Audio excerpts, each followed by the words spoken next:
Hi, welcome to this week's GMBN Tech Show. This is show number 190. If you've been here from the first show, well, and a special thank you. But thank you to everyone that watches and subscribes to GMBN Tech. We wouldn't be here if it wasn't for you, so thank you so much. Now, coming up on this week's show, we have a look at a very cool titanium and carbon fibre bike from Stanton. We have a look at a very cool Canyon concept bike. There's a few other cool bikes in news, including a downcountry bike, and we're going to be talking about that in the topic. And of course, there's a very special bike hung up next to me here, which is just out of your shot, and we're going to show you in a little while. Okay, so into this week's show, and I want to talk about downcountry bikes.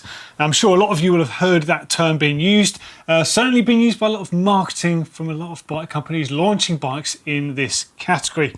Now, I want to clear this up. It's not really a topic. I just want to tell you where it's at, what's going on, why it's good, and what it means for you, really, at the end of the day. So there's a few things we're going to deal with here. What does downcountry even mean?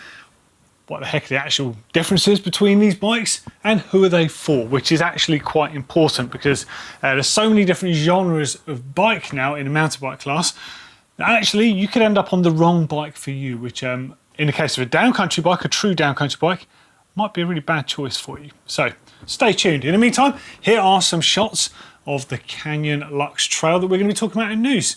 As you can see, it looks like a cross-country bike. Yeah. That's because a downcountry bike really is just a cross-country bike that is biased for a bit more fun when you point it back down. Now, the idea behind a cross-country bike traditionally is it's going to be fast uphill, fast along the flats, fast downhill, fast everywhere. It's a compromised bike, super lightweight, agile, responsive handling, okay? Now, they're quite famous for not being that much fun on a downhill compared to trail bikes and compared to enduro bikes and other bikes. As I said, it was all about managing a compromise. So some riders started using slightly longer forks, some riders started using slightly burlier tyres, a few things like that, just to get a little bit more performance out of their bikes without trying to turn them into an enduro bike or trail bike or something like that. So what is a downcountry bike then? Downcountry bike, quite simply, is a cross-country bike with just a little bit more travel and just beefed up a tiny bit. What a downcountry bike most definitely is not is a trail bike. Now, trail bikes sit between the cross-country bike and they sit between the enduro bike. And a trail bike can have anything from 120mm travel up to 150mm travel on the rear. This is not me telling you, it's just loosely where that category sits.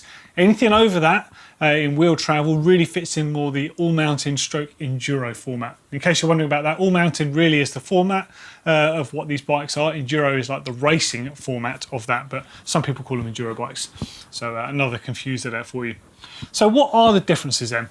So cross-country bike, downcountry bike, and a trail bike. Let's make sure we all understand what's going on here. So a cross-country bike, at least a modern one, will have suspension front and rear, sometimes not on the rear. They typically have a fork with 100mm of travel, and if it's got rear suspension, it's going to have 100mm of travel. Now, a downcountry bike is literally a cross-country bike with a fraction more travel and perhaps a few small additions like wider bars and maybe slightly bigger tyres, essentially just to make them a bit more controllable, a bit more fun in a more technical terrain, mostly going down, hence the downcountry thing. You're looking at anything up to 120mm of travel on the front, so between 100 and 120, typically 120, and on the rear about 110. Maximum of 120, and that really is everything you need to know about a downcountry bike. And then you have trail bikes which start at 120 and they go upwards. Now, a typical trail bike, for example, would be what I have right here. I've got my Nukeproof Reactor ST. That's 125mm travel on the rear and 130 on the front. It's not a downcountry bike, so let's just get to the bottom of this now, because there are a number of websites and people out there just saying, oh, it's a short travel bike, it's a downcountry bike. It's not. It's a trail bike, okay? A downcountry bike is a cross-country bike with a little bit more.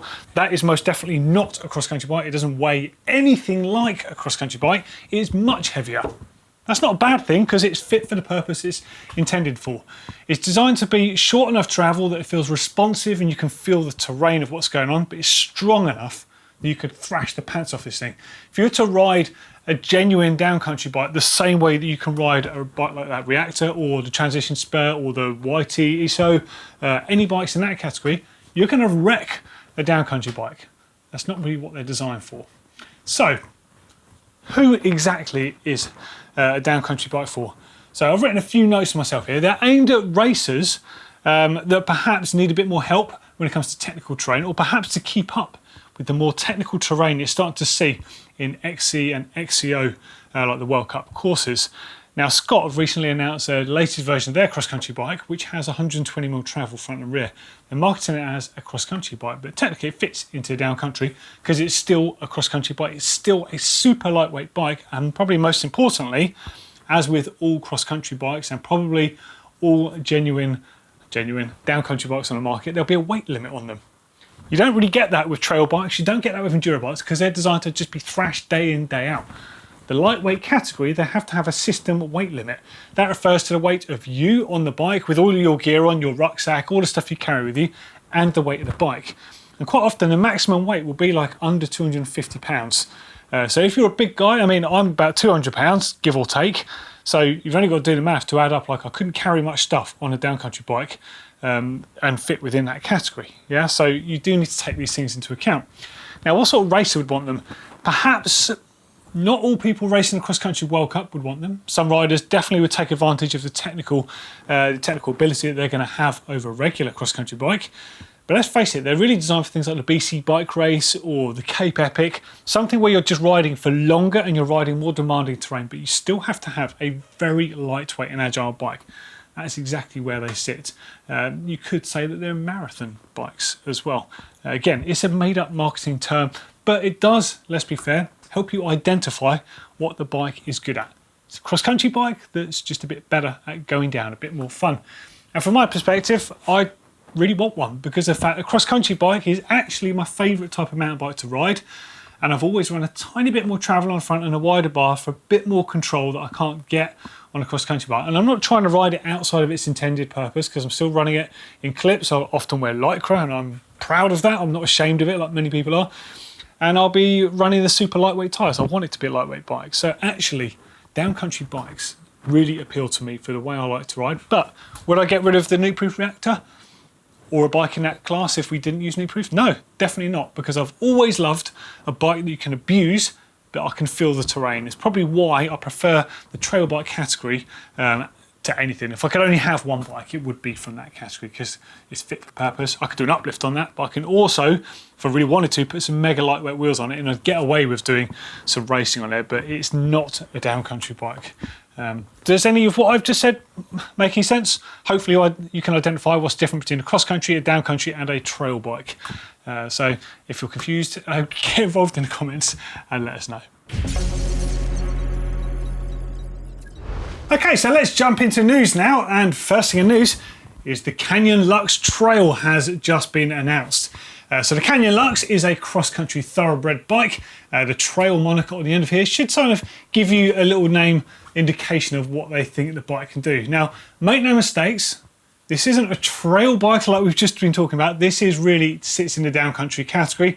It's got 110mm travel on the rear, it's got 120mm travel on the front, and it's a super lightweight bike. So light, in fact, that some of their cross-country athletes are using it in cross-country Olympic racing, the XCO stuff, like Emily Batty, for example. So it does fit in that downcountry class. So I'm not quite sure about the trail name on there, but that's what they're running with. So it's the same platform, and there's a load of shots on screen right now, some lifestyle and should be some product shots as well.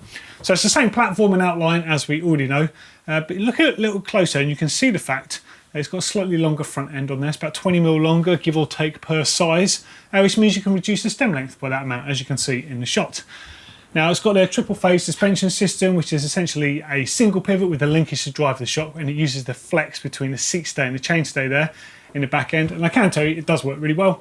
It's a very supple, supportive system. All you need to know about that. Good stuff. Now, this bike is going to be really good for cross-country racing because it does give you that little bit more. And actually, as a consumer, a bike that can give you a bit more, that you can be more comfortable more of the time on, it's kind of got to be a better thing. If you're an out-and-out cross-country fan, I'd love to know what you think, by the way. Let us know in the comments underneath. Would you be interested in going up just that little bit more travel, or is it just too much of a push for you over a regular cross-country bike? I'm properly interested in that. Like I said, to me, it makes perfect sense. Now, On this one, the geometry is slightly changed. So as you'd imagine, by being slightly longer, it's slightly slacker as well at the front end. So it's got a 67.5 degree head angle on there. So you're talking like it's over a degree slacker. You've got to bear in mind that some cross-country bikes are as steep as 70 degrees. So although 67.5 most definitely isn't slack, it's quite dramatic as far as cross-country bikes go. 74.5 degree seat angle, so it's only really half degree different to the previous Lux there, or the existing Lux that's still around. Reach is good though, so between the four sizes there, you've got 440 up to 500mm reach. So for example, the large has got 480mm reach. The extra large Lux that I ride has got 470. So it's much bigger, but it's not a ridiculous size. They've sized it really well. 435mm chainstay, so it's still going to feel real nice and sprightly about itself. Comes with 760mm bars as standard. Personally, I would expect 780s because you can always trim them down, but it would be the first thing I would change, is put a wider bar on there. I kind of actually think that all bikes should come in the same width bar and you just trim them down. Surely it'd be cheaper to manufacture everything the same size, unless I'm completely wrong. Dropper posts as standard. Yes, at last, exactly what you want. There's no reason to not run a dropper post. It's not just so you can slam it out of the way and, you know, have less skill to get you down stuff. For taller riders, it's really good because you can lower your centre of gravity.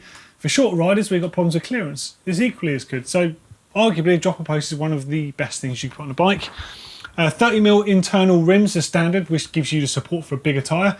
As you know, some cross-country racers like Nino Schurter have been using 30mm rims for some time now with much bigger tyres, up to 2.4 inch, and that's what this bike supports. There's 4 models with the Emily Batty signature model heading them up, and it's clearly spec'd as a race bike. Weighs a claimed 10.9 kilos, so that's with 110 and 120mm travel. Really, really nice. And let's not forget, it's not on its own on the market. There's a few others out there at the moment. There's a Specialized, the Mondraker, the Scott, even the Cannondale. They do a slightly longer travel version as well. Just beware though, the Downcountry tag is a little bit confusing, as is the fact that Canyon have called this the Lux Trail. I think it's an excellent bike. I cannot wait to trade my Lux in to get one, because this just suits me down to the ground. Let us know what you think in the comments underneath. Next up, it's more just sort of to make you aware that they exist. If you've got a set of older Fox 36s, you can give these a new lease of life as a twin crown fork with an incredibly supple action on them. So this is the Mork system. It's a shot of it on screen, and it comes from Mojo Rising. So they're the team that are behind the Geometron platform and loads of other cool stuff, including the Mork adjustable offset 40 crowns for the Fox 40. But this, you can take a regular non-boost, I don't know, pre-2017 Fox 36 and turn it into a twin crown fork with a brand new air spring system, completely independently adjustable, a positive and negative on there, so you could actually adjust the travel by using that air spring as well, and turn it into like a mini set of downhill forks, or a lightweight downhill fork. I'm looking at them now. I think they look awesome. Or it could be, I guess, a super enduro fork, which is starting to see bikes in like the 180mm travel area being very popular, and certainly from what I've seen at EWS Racing, bigger travel bikes are really a thing that you need on some of those courses. So if that appeals to you as a rider back home, hey, these could be a good thing for you. And I kind of like the fact that you can do this with an older fork as well, and I'm sure they're going to do other kits. Get in touch with the guys, because they're quite fanatical about what they do, and if they don't have something that suits you, chances are they might be able to work with you or help you out. Really cool crowd there, so get in touch with them. Next up in news, actually, a bit of a shout out. It's the Malvern Hills Classic. Tomorrow it starts, actually. I'm going to be there for the whole festival. I think I'm DJing on the Thursday night. I'm doing a pub quiz on the Friday night. I'm in the retro show and shine competition as a judge. I'm going to be out riding. My boy's coming along. I'm going to take him out for a ride as well. I'm just going to be there enjoying a mountain bike festival. If any of you are there, come and say hi. We'll go and grab a beer or something. It'd be ace to see you. I'm actually going to make a vlog from there as well, because I just thought it's been so long since we've been anywhere. I'm mega excited to get to the Malverns. It's shaping up to be an amazing event. Fingers crossed the weather holds. It's going to be so good to see so many of you there as well. So I just want to say, Malverns Classic, keep an eye out for it. Keep an eye on the Instagram and on the work one. There's going to be loads of stuff coming up on the channel. I'm sure there's going to be loads of cool stuff there to see. Right, next up in news, Canyon concept bike. Check this out. What a bike. Oh my God. Look at the thing. There's loads of shots of it on screen. So I spotted this on the European Bike Project. If you don't already follow them on Instagram, give them a follow. Really cool page. Clearly it's to do with the name, all to do with European bikes. They're trying to build complete bikes with parts from Europe, but also shout about other people making stuff in Europe, which is really cool. Great page to follow. And they posted this. In fact, I need to look at it again on screen because it's just amazing. So the handle for this is Bigfoot Marv, and I'm going to show you through to his Instagram page now. And as you can see, there's loads of concept drawings. There's a sort of a CAD style drawing with moving bits and pieces on there.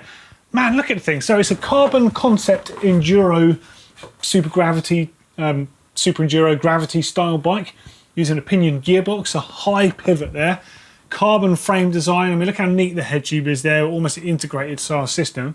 But the coolest thing is, it appears that conceivably any sort of configuration of reach, stack, head tube length, and as in height, and seat tube length can be accommodated into the way that it's been designed.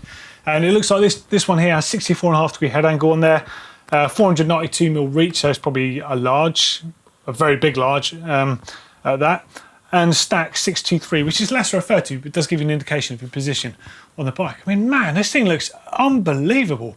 I would love Canyon to make a bike like that. Would they though? I don't know. I feel like that's kind of Cannondale's realm to say, you know, design a concept bike and then just get on with it and make it. Whether it's all life or not, I don't know. Irrelevant. I think Canyon should make that bike. Who else agrees with me? And next up in news, rattling from today, the Stanton Switch 9er FS Titanium. Have a look at this bad boy. So the guys actually spotted this when I went up to the Hard Rock Enduro, and I've been trying to get hold of Stanton Bikes to sort of have a look at the bike. So hopefully I'm going to see it in the flesh soon, if not tomorrow at Morven's if they're there. I hope they are.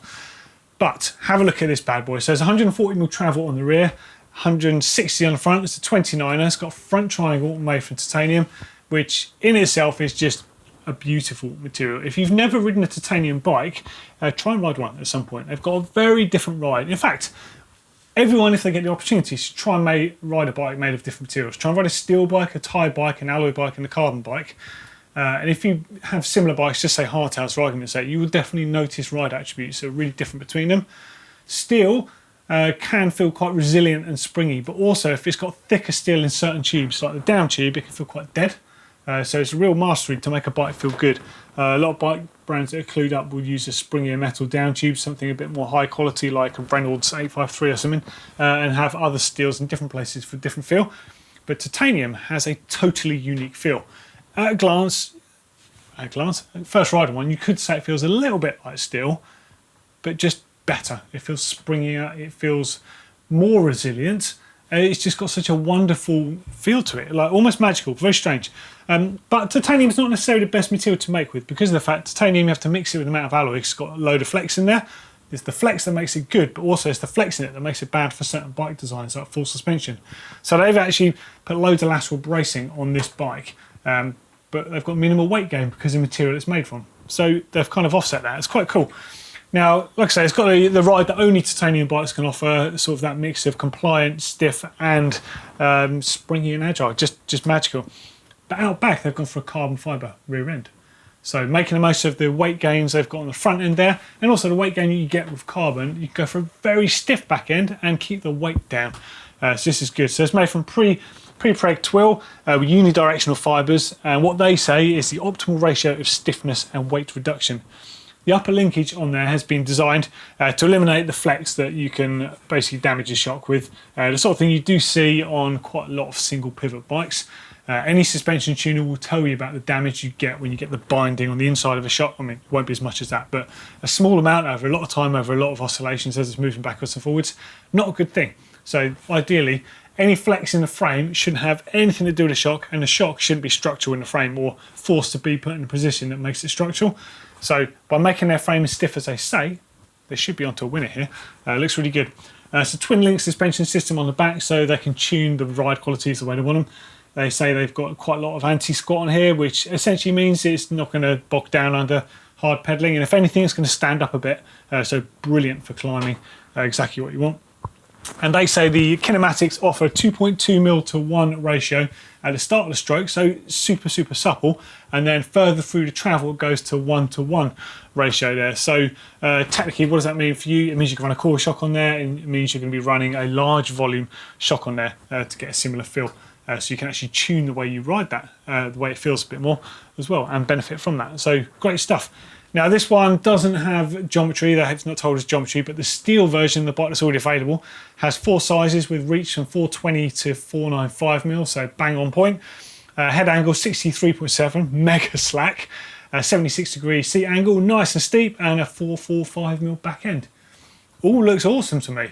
I don't know too much about Stanton. I know I've been around for quite a long time, making lovely looking bikes, but I've never ridden one, to be fair. So I might have a go on one, see what they're like. What do you think? Would you have a titanium bike with a carbon rear end, or is that just too much exoticness for you? Let us know in those comments. Okay, so now let's jump into some comments. Now I want to put some comments in from the gearbox video, which actually seems to have gone down really well. So first up's from JL. Would have been cool to see Doddy do a quick test run of the bike. Well, actually, that was the plan, but we ended up talking for so long that it didn't really happen. But it doesn't matter because I'm going to make a second video, and it'll be a bit more of an appropriate one. So I'm going to take a bike, I don't know, a Canyon or a Nuke Proof, one of my bikes, and do a trailside video, having a look at what works on each system and how they feel, and would it be a good choice for you. And I'm really interested to ride the bike as well. I mean, it felt amazing when I had to go on it outside. Well away, you've got to tune into the FE gear, the way it works. But hey, it all looks great. Dougie says what? I'm done with derailleurs. I've ordered as a road Katipo? Don't know how to say that, sorry. With a pinion 12-speed gearbox and a Gates carbon belt drive. Less maintenance and less touchy. So many good rides tainted by gears going out of tune. Once a bank account's recovered, I'll replace the Enduro hardtail too. Speaking of the efficiency, so I was saying how the reason, other than all the other stuff, the complication that you see traditional derailleur and chain mechanisms on bikes is there's so little in the way of friction compared to the gearbox systems that we currently have. So he says, speaking to the efficiency issue, it's 100% true the chain is more efficient when it's straight, clean and well oiled. When the chain line is all crossed up, the chain is caked in mud and tar or whatever, or running low on lube, a well-worn-in gearbox is more efficient. Could you do a deep dive into the science of drivetrain or driveline efficiency as a follow-up to this video? I think people will be surprised. Yeah, 100%. I think it's a great idea. So baby steps, I'll make the first video where I take out the gearbox bike and just ride it against a regular bike just to see where the strengths and weaknesses of the two systems are. I think a follow-up video then, we're doing a drivetrain efficiency. A driveline efficiency. Now I do know that our friends at Muckoff have a way of testing chains and cassettes, because we are making a video along those lines. I'm going to ring them up and see if there's any way we can do any sort of stats to see about chain lines and how much wear and all that sort of stuff goes through. There's definitely something in that. Needs a bit of homework on there first, but yeah, great shout. And the next one from Boris Martin. Kudos to Starling Bikes for being so progressive and making these bikes. I said it a few times, I'll say it again, gearboxes are the logical future. Anyway, I'm pretty pissed at mainstream manufacturers for holding the industry back instead of putting more effort into this technology. The last insult was the electronic shifter. That's the epitome of putting lipstick on a pig. Woohoo! That's a harsh one. Do you know what? I don't think they are holding back. I think they've just not got it right. Who are we kidding? They will do it at some point. And I know that a lot of the comments said, oh, they won't do it because they won't make any money. Of course they will. They make money servicing and all sorts. And let's be honest, when they are available, they're not going to go on all bikes because, let's face it, they're going to be quite expensive. It won't be a thing for everyone for some time. So I wouldn't worry about that side of things. I think it will happen. They're just trying to make sure they get the systems right. Well, we'll see, won't we? Or maybe not. I don't know. Okay, now it's time for Rewind, and I just want to introduce you to a nice fixture we have on the set. Now, a while back, I made a video with Jay Hardy's just astonishing clunker, and the story behind it. It's a 1976 Gary Fisher built bike. That's a verified bike. It's the real deal, made by one of the fathers of mountain biking, the guy that coined the phrase the mountain bike. Look at the thing. Now, after making a video with Jay, he was thinking, well, I've got nowhere to display it and I'd love to see the bike. So I tried desperately to try and get it in a better place on the set. And the truth is, it's just not enough room. So I'm hanging it here next to me because it's here the whole time. with us in the GMBN Tech set. It means it can be seen and appreciated by the other crew on GMBN, GTN, EMBN, all the rest of the company. They all know about this bike, and I'm sure they're all going to be coming to see it now it's got a home here. I'm absolutely thrilled to have a genuine part of mountain biking history here in the set. Like, honestly, I've said it in the video that it feels like my career has gone full circle.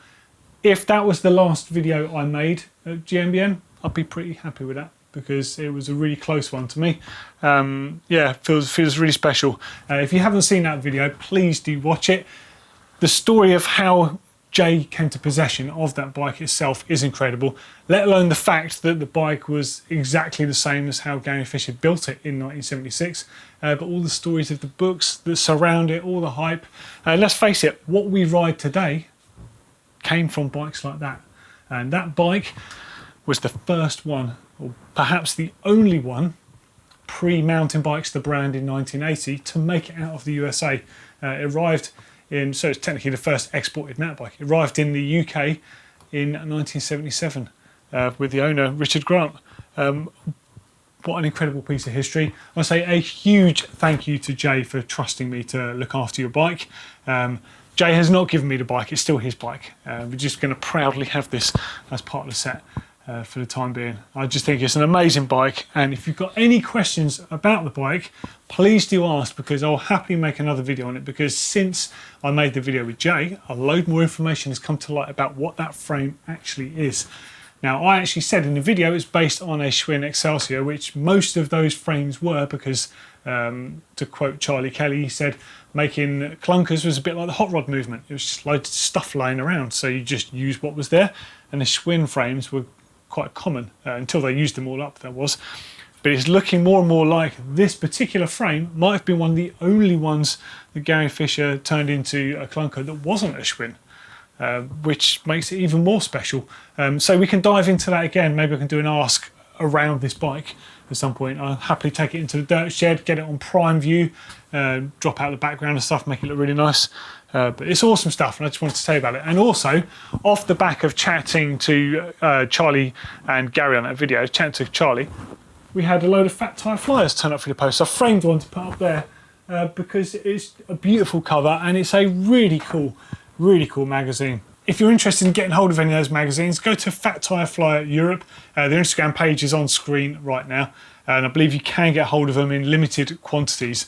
So it sounds like Charlie was a bit of a hoarder and had quite a lot of them, for good reason though, because people like us can appreciate them. I urge you, anyone actually, to try and get hold of one of those and have a read. You'll be quite shocked at what mountain biking was like, but the detail that's covered in there is quite incredible.